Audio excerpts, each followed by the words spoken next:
Welcome back, Nerd Squad. My name is Rory Destroya, and this is Top 10 Nerd. The Star Wars franchise has been around since 1977's release of the first film, A New Hope. Since then, the franchise has expanded into TV shows, video games, theme park attractions, cereal boxes. Now with the release of The Last Jedi, fans are in full speculation swing, and some of them are downright having just too much fun. So let's take a look at the top 10 Star Wars fan theories.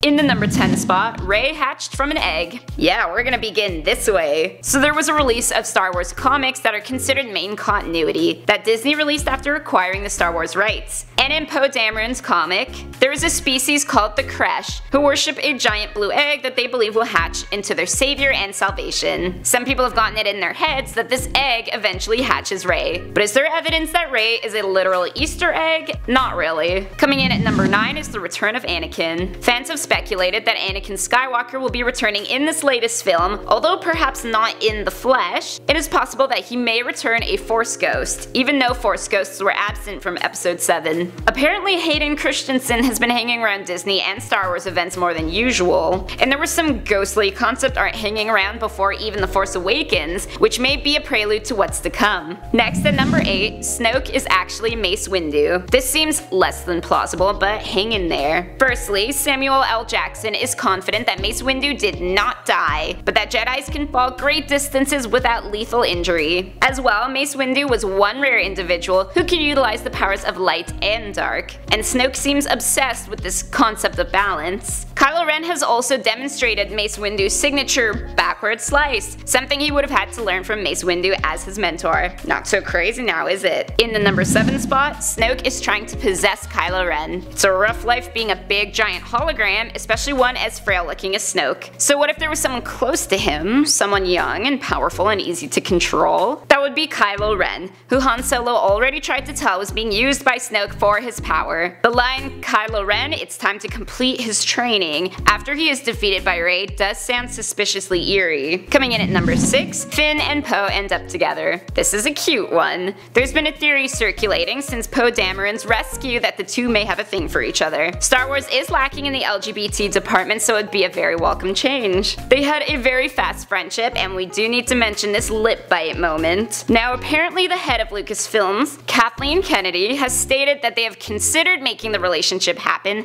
but maybe not just yet. Total PR answer. Next up at number 5, Kylo Ren lives in Darth Vader's castle. Kylo Ren is Darth Vader's biggest fan, so it would not be surprising if he has decided to take up residence in the place he could get closest to Vader, his lava-infused castle from Rogue One. As proof, fans have pointed out design similarities between the castle and Ren's ship. This would strengthen his connection to Vader, especially if the movies do decide to go in the Force Ghost direction. Plus, it would help the franchise's biggest name live on in a very epic manner. Up next at number 4, Rey is a Kenobi. Everyone's got their little guesses on Rey's familial ties, but one of the biggest theories out there is that she's related to Obi-Wan Kenobi. This could explain why her Force is so powerful, despite her lack of training, and Obi-Wan had plenty of time to be romantically involved with someone during his exile. Even her costuming and moves seem reminiscent of Kenobi. There's also the fact that Obi-Wan's voice was heard in her vision, so it is entirely possible that she would be his granddaughter perhaps, and not hatched from an egg. In the number 3 spot, Luke is the Last Jedi, and Rey is something entirely different. Who exactly is the Last Jedi is the question hanging in the air with the movie title, and there is quite the common theory that the Last Jedi is Luke himself. Rey is hinted at being the Last Jedi, but many fans believe she will finish her training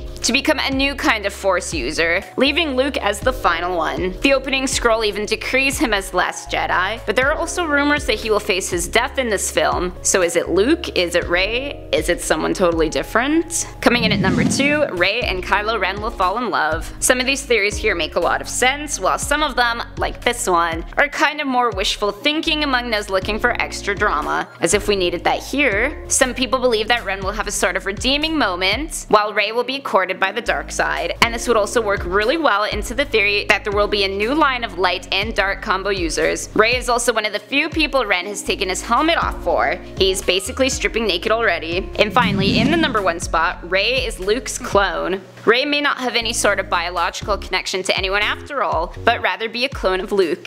Cloning is nothing new to Star Wars, there was a whole movie focused on it. She's drawn to Luke's lightsaber and has a connection with the Skywalkers for sure, and where did that piloting skill come from if she was never trained? Perhaps she was created with DNA from Luke's severed hand. But the question remains, who clones her? And why? So those were the top 10 Star Wars fan theories. Let me know in the comments section down below which theory you think is the craziest. My name is Roya Destroya, thanks for watching, and don't forget to subscribe so you never miss another nerdy list.